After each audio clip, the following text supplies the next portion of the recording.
इस वक्त की बड़ी खबर, वक्फ संशोधन कानून पर सुप्रीम कोर्ट का बड़ा फैसला सामने आया है। वक्फ संशोधन कानून से जुड़े मामले में आज सुप्रीम कोर्ट में सुनवाई हुई, जो कि टाल दी गई है। हालांकि कोर्ट ने इस मामले में सुनवाई के लिए अगले हफ्ते का वक्त मुकर्रर किया है। सुप्रीम कोर्ट अब इस मामले में अगली सुनवाई 15 मई को करेगा।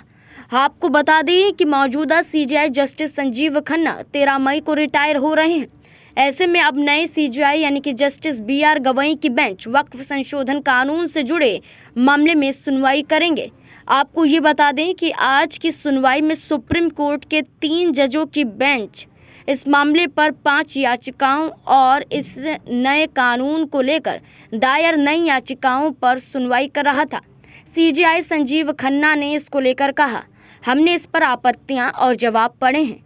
हाँ, रजिस्ट्रेशन और कुछ आंकड़ों पर कुछ सवाल उठाए गए हैं, जिन पर याचिकाकर्ताओं ने आपत्ति की है।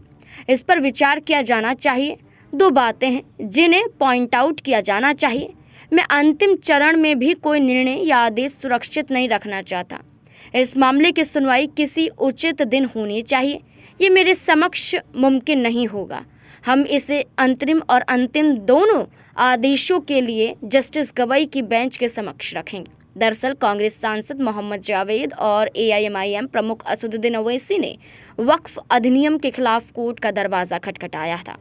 उनकी दलील है, ये कानून असंवैधानिक और संविधान के विभिन्न प्रावधानों का उल्लंघन करता है और इन याचिकाओं के तहत सुप्रीम कोर्ट में सुनवाई आज होनी थी, जो कि टाल दी गई है। इससे पहले 17 अप्रैल को सुनवाई हुई थी, जहां पर केंद्र सरकार को 7 दिनों का समय दिया गया था। लेकिन सवाल उठ रहा है कि वक्फ संशोधन पर सुनवाई टालना, साथ ही साथ सीजेआई संजीव खन्ना का इस केस से अपने आप को अलग कर लेना, क्या बताता है कि क्या बड़ा फैसला मुसलमानों के पक्ष में आने वाला था और इसी आधार पर सुनवाई को टाल दिया गया और सीजेआई संजीव खन्ना ने भी अपने आप को अलग कर लिया।